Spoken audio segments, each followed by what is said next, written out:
Sinhá Constança acreditava que o pó de arroz escondia qualquer pecado.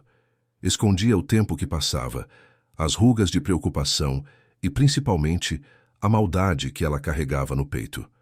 O que ela não sabia era que aquele brilho branco na pele, que ela tanto exibia como sinal de nobreza, se transformaria em uma sentença de morte diante de todos os seus convidados.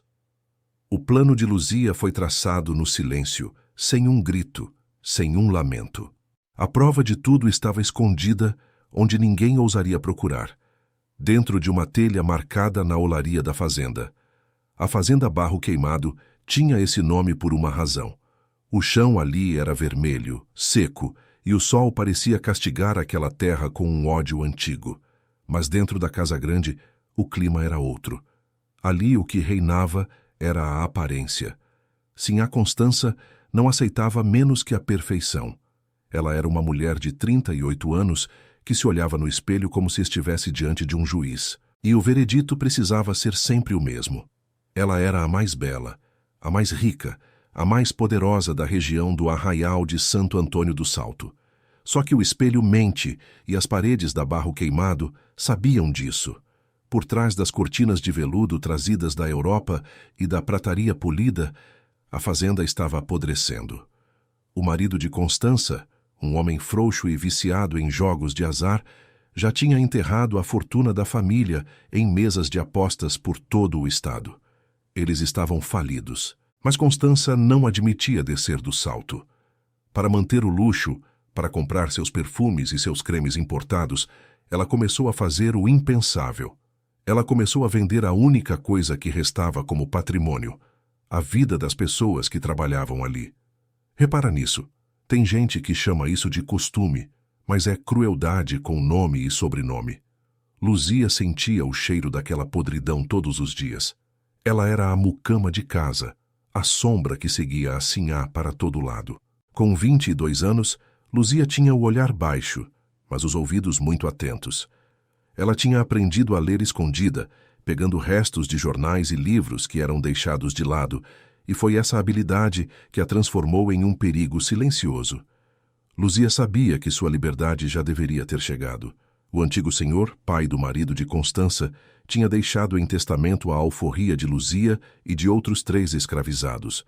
Era um documento sagrado, uma promessa de vida. Mas Constança não entregou o papel.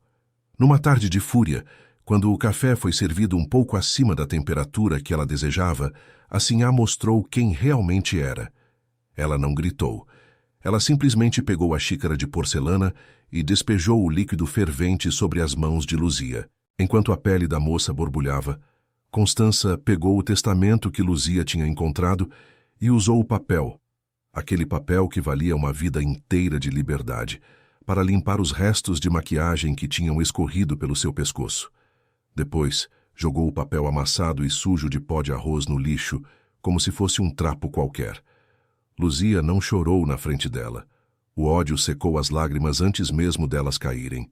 Ela recolheu o papel do lixo, escondendo-o entre as roupas, e guardou aquela dor nas mãos como um combustível.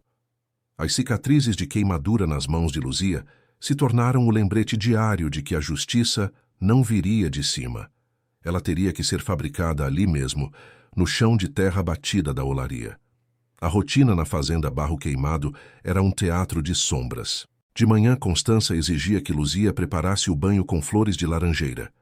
À tarde, passava horas diante da penteadeira, mergulhando o rosto naquela lata de prata trabalhada, cheia de um pó de arroz finíssimo que vinha da França. Aquele pó era o orgulho da Sinhá.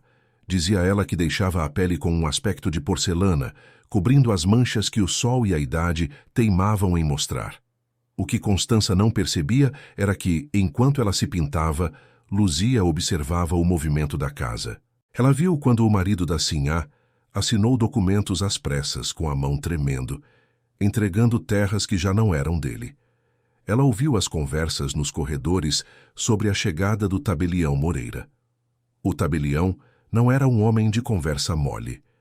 Ele estava vindo para o arraial com uma missão clara: regularizar as dívidas da fazenda ou tomar tudo o que restava.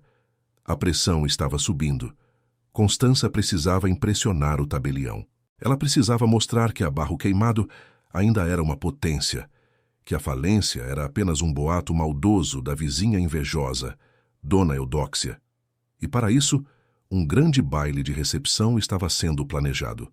Ouro, comida farta e, claro, a beleza impecável da Sinhá seriam as armas para distrair o homem da lei. Mas Luzia também tinha seus planos. Ela sabia que o tabelião Moreira era um homem legalista. Se houvesse uma prova de que Constança estava fraudando documentos e roubando o dinheiro das alforrias, a máscara cairia. O problema era que o testamento estava rasgado e manchado. Luzia precisava de algo mais forte. Ela precisava que a própria Constança revelasse a podridão que escondia. Foi aí que Luzia procurou Tião da olaria. Tião era um homem de poucas palavras, com a pele curtida pelo fogo dos fornos. Ele era o responsável por fabricar as telhas e os tijolos que mantinham a fazenda de pé. E Tião tinha um segredo. Ele guardava o veneno de rato e a cal viva, que eram usados para controlar as pragas que infestavam os galpões de estoque. Na calada da noite, Luzia deslizou pela sombra das mangueiras até a olaria. O cheiro de barro úmido e fumaça era sufocante. Tião estava lá, limpando as ferramentas. Ele não perguntou o que a moça queria. Ele viu as mãos cicatrizadas de Luzia e entendeu tudo. Sem dizer uma palavra, ele apontou para um canto escuro, onde uma lata velha guardava um pó branco, pesado e perigoso. A cal viva é traiçoeira. Se ela encosta na pele seca, não faz nada. Mas se ela encontra o suor, se ela encontra a umidade, ela acorda. Ela começa a queimar, a corroer, a destruir tudo o que toca. E o arsênico, aquele pó fino destinado aos ratos, terminaria o serviço se entrasse na corrente sanguínea através das feridas abertas. Luzia voltou para a casa grande carregando um pequeno embrulho. O coração batia forte, mas as mãos não tremiam. Ela entrou no quarto da Sinhá, enquanto a patroa dormia um sono pesado, embalado pelo vinho que tinha tomado, para esquecer as cobranças que chegavam por carta. A lata de prata de pó de arroz estava lá, brilhando sob a luz da lua que entrava pela janela. Com cuidado, Luzia abriu a lata. O perfume francês era doce, enjoativo. Ela retirou metade do conteúdo e substituiu pela mistura mortal que trouxe da olaria. Cal viva e arsênico. Era um pó branco como o original, quase impossível de distinguir a olho nu, especialmente sob a luz vacilante das velas. Mas a textura era diferente. Era mais agressiva. Luzia misturou bem. Cada movimento era uma lembrança da xícara de café fervente. Cada volta da colher de prata era um pensamento no testamento rasgado. Ela não estava apenas preparando uma armadilha. Ela estava preparando um espelho. Ela queria que o mundo visse por fora o que Constança era por dentro. Só que o risco era imenso. Se alguém entrasse naquele quarto, se alguém visse Luzia mexendo nos cosméticos da Sinhá, o castigo não seria apenas uma queimadura. Seria a forca ou o tronco até a morte. E o pior, Dona Eudóxia, a vizinha que vivia rondando a fazenda como um urubu, já tinha notado que Luzia andava estranha. Eudóxia tinha olhos de serpente e um faro para o escândalo que ninguém na região conseguia igualar. Naquela noite, enquanto Luzia fechava a lata de prata, ela ouviu um estalo na madeira do corredor. Alguém estava observando. Alguém tinha visto a mucama sair do quarto da patroa com as mãos sujas de um pó branco que não deveria estar ali. Luzia congelou. O silêncio da casa parecia gritar. O plano tinha começado, mas o primeiro erro poderia ser o último. O problema é que o baile seria em 2 dias. 2 dias para o veneno esperar. 2 dias para Constança se olhar no espelho e decidir que precisava de mais pó, de mais cobertura, de mais mentiras. E o que parecia ser apenas uma vingança pessoal de uma mucama ferida estava prestes a se tornar o maior escândalo que o arraial de Santo Antônio do Salto já tinha visto. Luzia sabia que não podia simplesmente esperar. Ela precisava esconder o que sobrou da cal e do arsênico. Ela precisava garantir que o tabelião Moreira estivesse no lugar certo, na hora certa. E, acima de tudo, ela precisava sobreviver até o momento em que a primeira gota de suor escorresse pelo rosto de Sinhá Constança sob o calor das centenas de velas do salão. Mas o destino é um bicho que morde quando a gente menos espera. Naquela manhã seguinte, Constança acordou com um humor pior do que o normal. Ela chamou Luzia aos gritos. Quando a moça entrou no quarto, a sinhá estava segurando a lata de prata. Ela olhava fixo para o pó, passando os dedos na mistura. Luzia, esse pó está diferente, disse Constança, com a voz gélida. Ele parece mais seco. O que você fez com ele? O ar sumiu dos pulmões de Luzia. Ela olhou para as próprias mãos, as marcas do café ainda vermelhas, e sentiu que o abismo estava logo ali na frente. O que ninguém sabia era que o segredo daquela lata era apenas a ponta do iceberg de um crime muito maior, que envolvia o nome da família e a liberdade de todos na Barro Queimado. E a contagem regressiva para o rosto da sinhá derreter já tinha começado. O silêncio no quarto da sinhá era tão pesado que dava para ouvir o pó de arroz caindo no chão. Luzia sentiu um frio subir pela espinha, mas não desviou o olhar. Constança passava a ponta dos dedos na mistura, sentindo a granulação. Ela era uma mulher que conhecia cada detalhe dos seus luxos, e qualquer mudança no toque era um sinal de alerta. Luzia sabia que, se gaguejasse agora, o seu destino estaria selado antes mesmo do sol se pôr. Deve ser a umidade da serra, sinhá, disse Luzia, com a voz mais firme que conseguiu encontrar. O caixeiro que trouxe a encomenda disse que esse lote veio direto do porto do Rio de Janeiro. Deve ter pegado o mofo do porão do navio. Constança arqueou a sobrancelha. Ela olhou para o próprio reflexo no espelho, depois para a mucama. A vaidade era a sua maior força, mas também o seu ponto cego. Ela queria tanto acreditar que aquele pó faria o milagre de esconder as olheiras do cansaço e os sinais da falência, que aceitou a mentira. Ela precisava que aquele pó fosse perfeito. Se ele estava um pouco mais grosso, ela apenas o esfregaria com mais força na pele. Pois trate de peneirar isso de novo, rosnou a patroa, jogando a lata de prata na mão de Luzia. Se eu aparecer com o rosto áspero na frente do tabelião, eu mando o feitor arrancar o seu couro. Agora saia daqui, tenho visitas. Presta atenção no detalhe. O luxo daquela casa era sustentado pelo sangue de quem não tinha nem o direito de dizer não. O que Constança chamava de umidade era, na verdade, a semente da sua própria destruição. Luzia saiu do quarto com a lata apertada contra o peito. No corredor, ela deu de cara com Dona Eudóxia. A vizinha estava sempre ali, rondando os segredos da Barro Queimado, como uma hiena espera o resto da caça. Eudóxia não disse nada, mas seus olhos pequenos e maldosos desceram direto para as mãos de Luzia. A mucama tentou esconder os dedos sujos do pó branco nas dobras da saia, mas o estrago estava feito. Eudóxia deu um sorriso de lado, aquele sorriso de quem acabou de encontrar uma peça de um quebra-cabeça que não lhe pertencia. O problema é que o tempo estava correndo contra Luzia.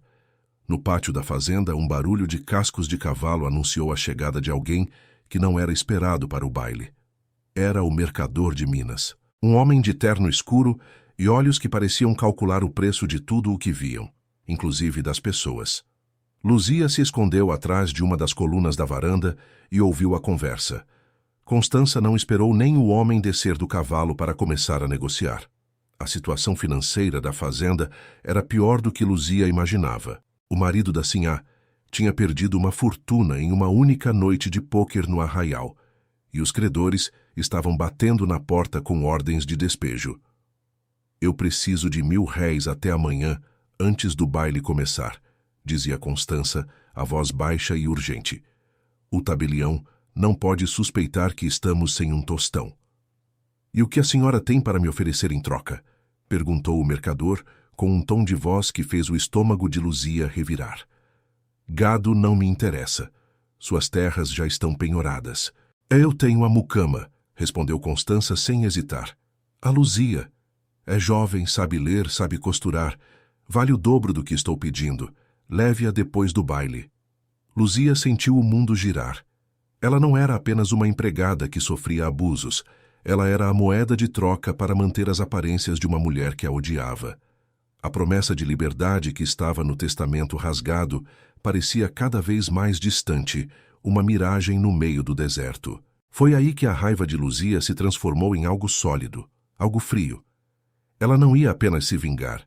Ela ia destruir o que Constança mais amava, o seu prestígio e o seu futuro. Se você não aceita ver a verdade sendo enterrada pelo poder, se inscreve. E me diz uma coisa, esse pó na mão da Luzia era arma ou era desespero? Aqui a gente não passa pano para quem usa a vida dos outros como mercadoria. Luzia voltou para a olaria naquela tarde, aproveitando que a casa estava um caos com os preparativos para o banquete. Tião estava lá, trabalhando no barro, mas seus olhos estavam fixos na estrada. Ele sabia que o mercador de Minas não trazia boa coisa. Ela vai me vender, Tião, disse Luzia, as palavras saindo como um sussurro sufocado. Ela vai me entregar para aquele homem amanhã à noite. Tião parou o que estava fazendo. Ele limpou as mãos sujas de barro na calça e caminhou até o fundo do galpão. Ele puxou uma tábua do chão e tirou de lá um maço de papéis amarelados. Eram recibos, cartas e registros de venda ilegal que ele vinha escondendo há meses. Tião era o único que sabia o volume real de negros que Constança tinha vendido por fora, sem registrar nos livros da fazenda para fugir dos impostos e para esconder o dinheiro do marido. Isso aqui derruba a Sinhá, disse Tião, entregando os papéis para Luzia. Mas você precisa de um lugar seguro para guardar. Se pegarem você com isso, é morte na certa.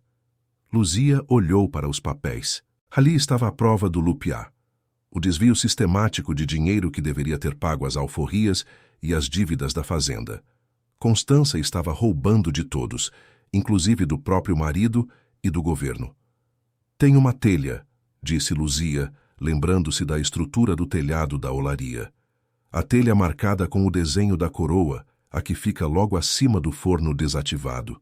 Ninguém sobe lá. Com agilidade, Luzia subiu na escada de madeira rangendo. Ela escondeu os papéis e o restante da mistura de arsênico e cal dentro da cavidade da telha. Aquele era o seu seguro. Se o plano com o pó de arroz falhasse, ela ainda teria os documentos. Mas o plano não podia falhar. O rosto de Constança precisava ser o palco da sua queda. Só que naquela noite algo estranho aconteceu. Constança, em vez de se recolher cedo para descansar para o baile, decidiu testar o novo penteado. Ela chamou Luzia e ordenou que ela trouxesse a lata de prata. O calor dentro do quarto estava insuportável, o que fazia a Sinhá suar profusamente. Luzia abriu a lata. O cheiro da cal misturada com o perfume francês subiu, pinicando as narinas da mucama. Constança pegou a almofada de veludo, mergulhou-a generosamente no pó e começou a aplicar no pescoço e no colo. Está ardendo um pouco, comentou Constança, franzindo a testa. Deve ser esse calor maldito. Abra a janela, Luzia.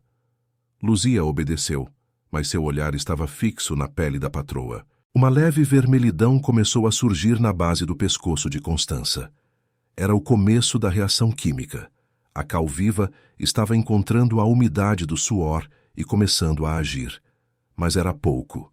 O efeito real só viria com a exposição prolongada e o calor intenso das luzes do salão. Pare de me olhar desse jeito, gritou Constança, sentindo uma irritação que ela ainda não conseguia explicar. Vá buscar água gelada, agora. Enquanto Luzia corria para a cozinha, ela passou pelo escritório. A porta estava entreaberta. O marido de Constança estava lá dentro, discutindo com o tabelião Moreira, que tinha acabado de chegar para se hospedar na fazenda antes do evento. Eu não vejo os registros de venda do último semestre, dizia o tabelião, com uma voz de autoridade que não aceitava desculpas. Se esses documentos não aparecerem até amanhã à noite, eu terei que declarar a intervenção judicial na Barro Queimado. Eles estão com a minha esposa, mentiu o marido com a voz trêmula. Ela cuida da parte administrativa. Luzia sorriu nas sombras. O laço estava se fechando.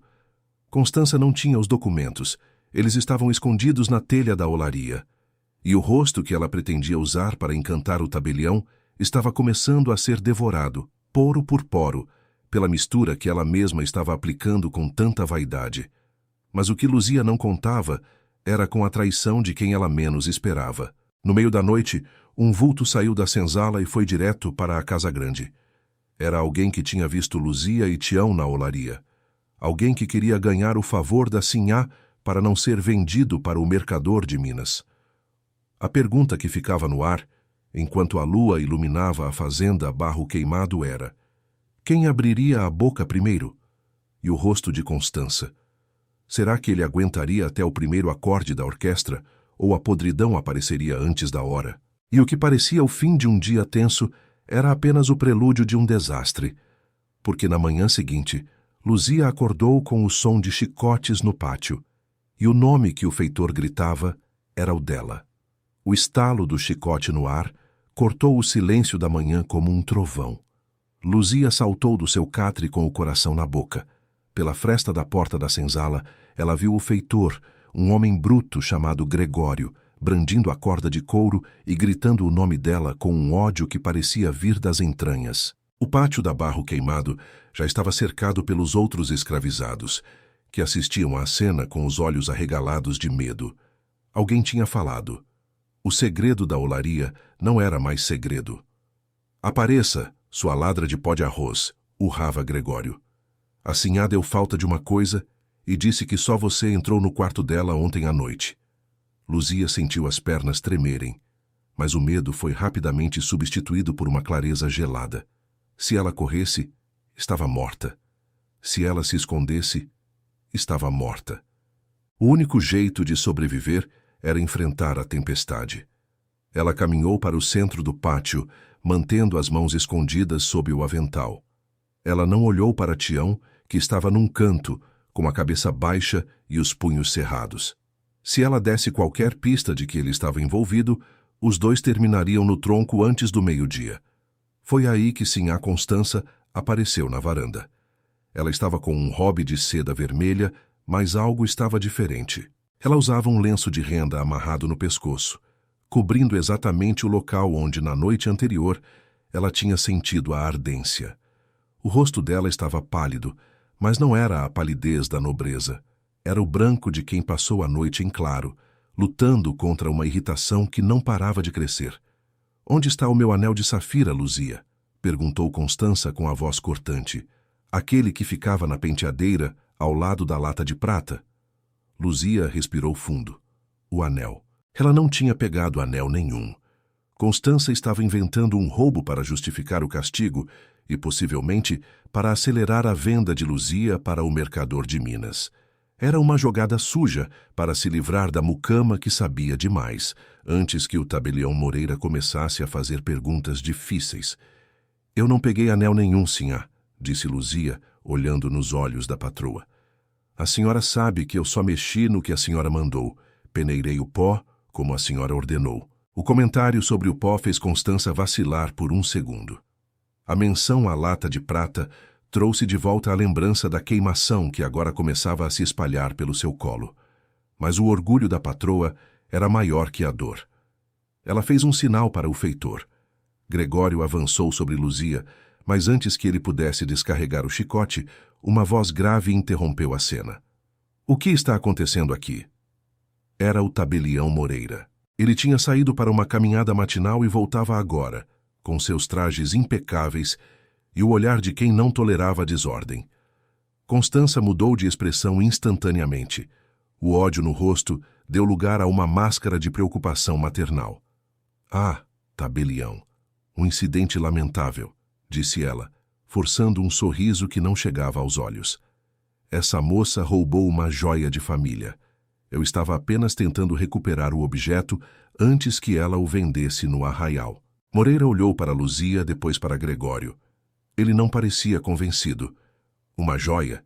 E a senhora tem provas, dona Constança? Porque se o objetivo é a venda da moça para o mercador que vi chegar ontem, o senhor, meu colega no Rio de Janeiro, me avisou que transações sob acusação de roubo precisam de registro policial imediato. Caso contrário, a venda é nula." Constança sentiu o golpe. Se ela chamasse a polícia, o baile estaria arruinado e a investigação poderia chegar aos seus livros de contabilidade ocultos. Ela bufou, irritada. "Pois que ela fique no tronco até confessar. Gregório, leve-a para a despensa. Tranque-a lá sem água, até que o anel apareça." Luzia foi arrastada para a despensa, um quarto escuro e abafado nos fundos da casa grande. O cheiro de charque e gordura era forte, mas para ela, aquele era o lugar perfeito. Ela estava sozinha, e o que ninguém sabia era que a despensa tinha uma pequena abertura que dava para o corredor dos fundos, por onde os criados passavam com a comida para o salão. Se você não engole esse tipo de mentira bem vestida, se inscreve e me diz. Essa prova, o anel que nunca existiu, era aviso ou sentença? Enquanto estava trancada, Luzia ouviu a movimentação da casa. O baile estava sendo montado. Carroças chegavam com flores, músicos afinavam os instrumentos no salão e o cheiro de assados começava a invadir a fazenda. Mas o que mais interessava a Luzia eram os sussurros. Pela fresta da porta, ela ouviu Constança falando com Dona Eudóxia. A vizinha tinha vindo ajudar nos preparativos, mas, na verdade, estava ali para vigiar. "O que é essa mancha no seu pescoço, Constança?" perguntou Eudóxia, com uma curiosidade venenosa. "Parece uma alergia. Ou será que o pó francês está vencido?" "Não é nada, Eudóxia. Apenas o calor", rebateu Constança, a voz subindo um tom. "Vou usar uma camada extra de pó hoje à noite. Ninguém vai notar nada." Luzia sorriu no escuro. O loop-C estava se fechando. O rosto de Constança não ia aguentar. A Calviva estava apenas esperando por mais suor, por mais atrito, por mais calor. E assim, na sua vaidade cega, ia entregar exatamente o que a mistura precisava para reagir. Mas o problema é que Luzia ainda estava presa. Ela precisava sair dali para garantir que os papéis escondidos na telha da olaria chegassem às mãos do tabelião Moreira no momento certo. Se ela ficasse trancada, Constança venceria. A patroa usaria o baile para distrair todos, venderia Luzia na calada da noite e queimaria qualquer evidência de fraude. Foi aí que a sorte, ou o destino, bateu à porta. Ou melhor, a fresta. "Luzia", sussurrou uma voz. Era Tião. Ele tinha conseguido se aproximar da despensa, fingindo carregar lenha para a cozinha. "O mercador já está preparando a carroça. Ele quer sair logo após a meia-noite, com você amarrada no fundo." "Tião, você precisa pegar os papéis na telha", disse Luzia, a urgência queimando na garganta. "Dê um jeito de colocar a lata de prata na mesa do tabelião durante o jantar. Não deixe assim a ver." "A lata está no quarto dela, trancada", disse Tião. "Ela não larga a chave." "Ela vai largar", previu Luzia. "Quando o rosto começar a queimar de verdade, ela vai perder o juízo. Ela vai correr para se lavar e vai deixar a chave em qualquer lugar. Esteja pronto." O plano era arriscado. Se Tião fosse pego, os dois seriam mortos. Mas não havia outra saída. O sol começou a se pôr, pintando o céu da barro queimado de um laranja sangrento. Dentro da casa grande, as luzes foram acesas. Milhares de velas brilhavam nos candelabros de cristal. Os convidados começaram a chegar em suas carruagens luxuosas, exibindo joias e vestidos que escondiam a falência moral daquela elite. Constança apareceu no topo da escada. Ela estava deslumbrante em um vestido de seda azul escuro, mas seu rosto estava carregado de uma maquiagem branca e pesada. Ela parecia uma estátua de mármore. O pó de arroz estava aplicado em camadas grossas, cobrindo cada centímetro de pele do rosto, pescoço e colo. Ela sorria, mas era um sorriso tenso. Por dentro, ela sentia como se milhares de agulhas estivessem cutucando sua carne. O tabelião Moreira a observava de longe. Ele tinha um olhar clínico, desconfiado.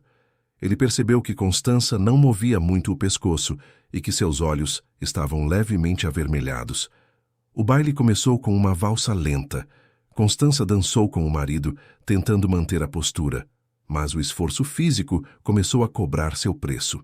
O calor do salão, somado ao movimento da dança, fez a primeira gota de suor brotar na testa da sinhá. A gota escorreu lentamente, abrindo um pequeno caminho no pó branco. Quando o suor encontrou a Calviva, a reação química aconteceu instantaneamente. Constança sentiu uma fisgada violenta, como se alguém tivesse encostado uma brasa em sua pele. Ela vacilou na dança, mas recuperou o equilíbrio. Ela achou que era apenas a alergia piorando. Mas o que ela não percebia era que o suor estava se misturando com o pó em todo o seu rosto. A cal estava acordando. O arsênico estava pronto para penetrar nos poros dilatados pelo calor. Enquanto isso, na despensa, Luzia ouviu o barulho de uma chave girando na fechadura. A porta se abriu. Não era o feitor, era Dona Eudóxia. A vizinha entrou no quarto escuro com uma lanterna na mão. Ela olhou para Luzia com um desprezo que escondia uma intenção muito clara. "Eu vi você saindo do quarto dela ontem, mucama", disse Eudóxia, a voz baixa e sibilante. "E eu vi o que você colocou na lata de pó. Você acha que eu sou boba? Eu conheço o cheiro de cal de longe. Meu pai era pedreiro antes de herdar as terras." Luzia sentiu o sangue congelar. "O que a senhora quer?" "Eu quero ver a Constança cair", disse Eudóxia, com um brilho de loucura nos olhos. "Ela sempre se achou melhor que eu. Sempre me humilhou com aquela beleza de porcelana. Eu vou deixar você sair, Luzia, mas você vai ter que garantir que o espetáculo seja completo. Eu quero que o tabelião veja tudo." Eudóxia entregou a chave para Luzia e apontou para a saída dos fundos. "Vá, pegue o que você tem que pegar e apareça no salão quando a música parar. Eu vou garantir que ninguém te impeça de entrar." Luzia não esperou uma segunda vez. Ela correu em direção à olaria sob a luz da lua. Ela precisava dos papéis. Ela precisava da prova final. Mas quando chegou perto do galpão, viu que algo estava errado. A porta da olaria estava aberta e havia luz lá dentro. Alguém tinha chegado antes dela. E quando Luzia entrou, ela deu de cara com o mercador de Minas. Ele segurava a telha marcada com a coroa em uma das mãos e os papéis de alforria na outra. "Então é aqui que você esconde o tesouro, não é?" disse o mercador com um sorriso cruel. "A sinhá me prometeu você, mas esses papéis aqui, eles valem muito mais do que uma escrava. Eles valem a fazenda inteira." Luzia percebeu que o jogo tinha mudado de novo. O perigo agora não era apenas Constança. Era a ganância de um homem que não tinha lado. E enquanto isso, no salão, o primeiro grito de dor de sinhá Constança estava prestes a rasgar o som da orquestra. Luzia encarou o cano frio da ganância nos olhos do mercador de Minas. Ele segurava o testamento e os registros de venda ilegal com uma das mãos, enquanto a outra brincava com o cabo de uma faca presa à cintura. O silêncio na olaria era interrompido apenas pelo estalar da madeira que ainda esfriava nos fornos. Para aquele homem, a liberdade de Luzia e de Tião não passava de papel impresso que ele poderia usar para extorquir o que restava da fazenda Barro Queimado. "Você não entende", disse Luzia, a voz baixa, mas carregada de uma coragem que ela não sabia que possuía. "Se você levar esses papéis agora, você vai ser cúmplice. A sinhá está morrendo lá em cima, e o tabelião vai revistar cada canto desta fazenda assim que o primeiro grito for dado. Se encontrarem esses documentos com você, o senhor não vai ter lucro. Vai ter uma corda no pescoço." O mercador hesitou. Ele era um homem de negócios, não de riscos inúteis. Ele olhou para os papéis, depois para a mucama que parecia saber muito mais do que deveria. O que ele não sabia era que Luzia estava jogando o seu último trunfo. Ela não tinha a força física, mas tinha o conhecimento da armadilha que ela mesma armou. "O que tem naquela lata, afinal?" perguntou o mercador, estreitando os olhos. "A verdade que a senhora dela tentou esconder", respondeu Luzia. "E se o senhor me entregar esses papéis, eu garanto que o tabelião Moreira verá o senhor como o homem que salvou a justiça da comarca, e não como o abutre que veio roubar o que sobrou de um cadáver." Enquanto isso, no salão principal da Casa Grande, o teatro de Constança estava desmoronando. O calor era insuportável. Centenas de velas queimavam o oxigênio e o ritmo da valsa fazia o sangue da sinhá pulsar com força. O suor agora não era apenas uma umidade na pele. Era o combustível de uma fogueira invisível. A cal viva, misturada ao pó de arroz, reagia violentamente com a água do corpo de Constança. A pele de porcelana que ela tanto ostentava começou a latejar. Por baixo da maquiagem branca, pequenas bolhas invisíveis começavam a se formar. A ardência não era mais uma irritação, era uma dor aguda, profunda, como se milhares de brasas estivessem sendo pressionadas contra o seu rosto. "Se você não engole esse tipo de mentira bem vestida, se inscreve", E me diz, essa prova, a telha marcada na olaria, era um aviso de liberdade ou a sentença final da Sinhá?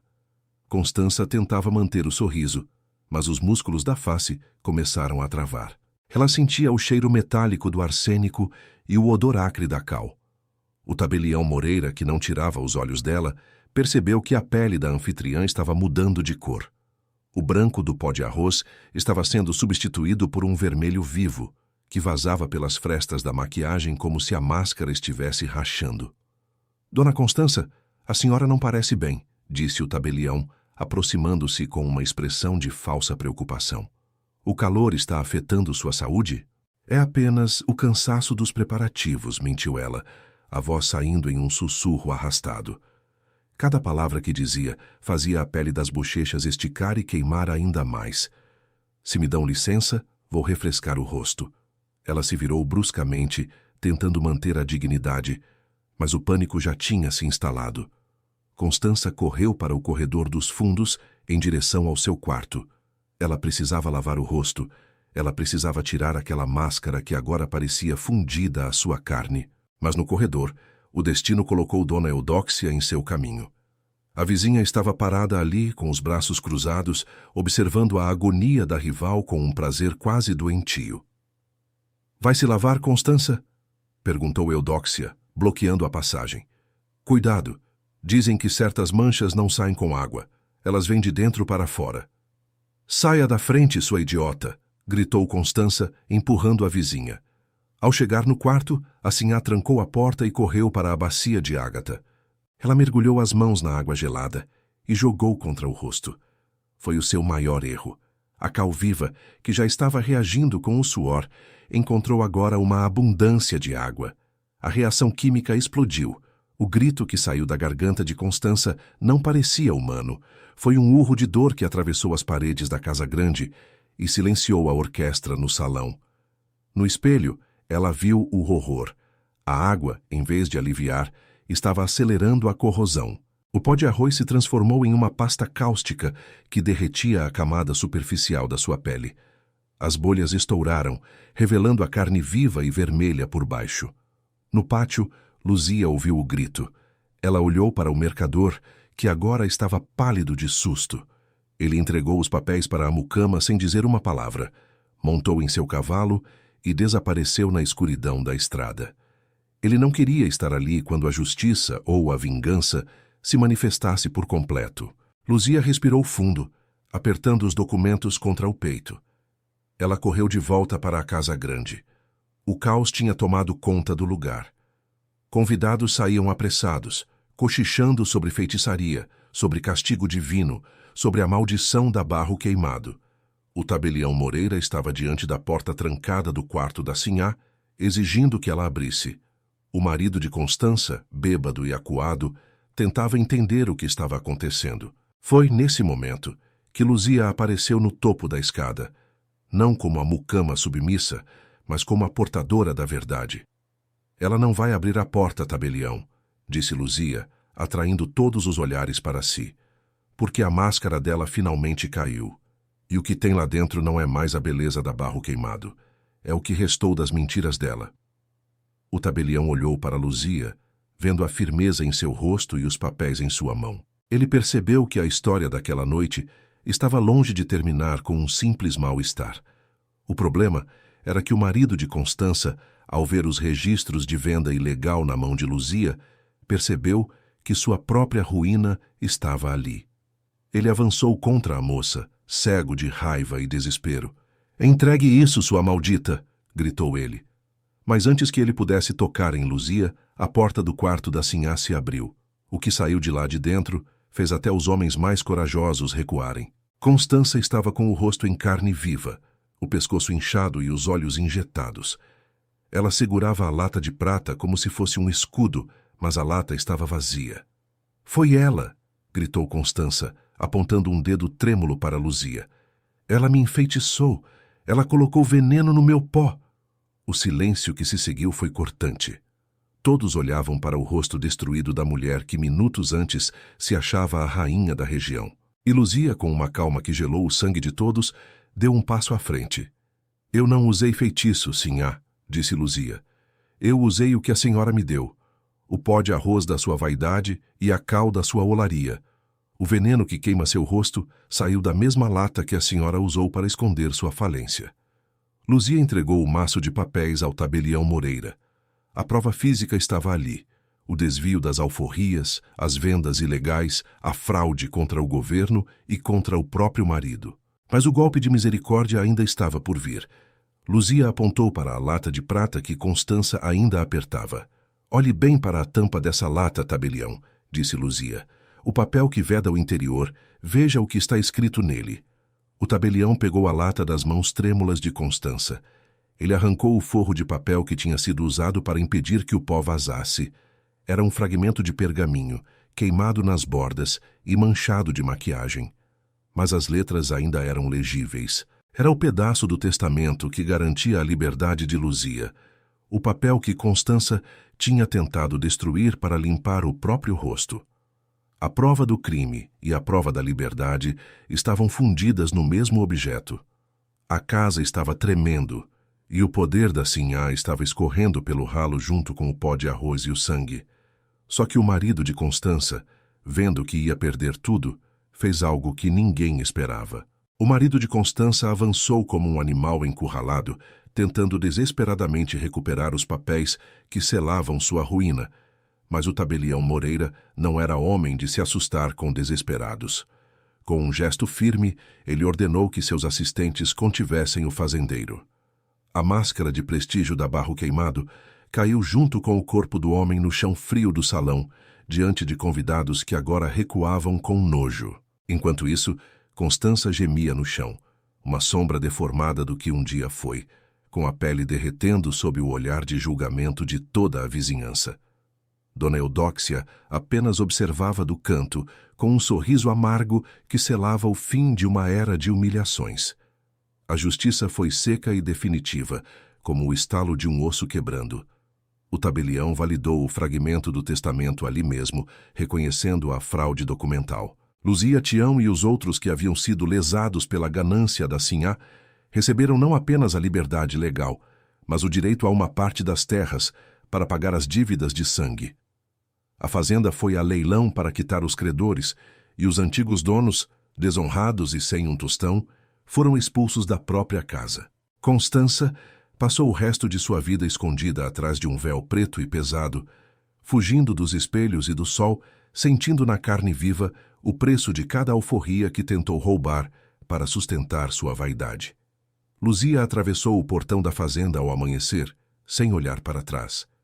Ela não precisava mais de pó de arroz para se sentir digna, nem de silêncio para sobreviver. Suas mãos, marcadas pelo café e pelo fogo, agora eram mãos que assinavam o próprio destino. Se inscreve. Aqui a gente puxa o que tentaram enterrar. E comenta. Você acha que alguém ali sabia de tudo? Ou todo mundo escolheu fingir? Quem usa a mentira para brilhar acaba queimado pela própria verdade. A ganância de Constança foi o combustível, e sua vaidade foi a faísca que consumiu tudo. No fim, a porcelana quebrou e revelou que, por baixo da maquiagem, só existia a podridão de uma alma que se achava intocável. A Barro Queimado finalmente fez jus ao nome, mas o que ardeu desta vez foi o orgulho de quem nunca soube o valor de uma vida humana.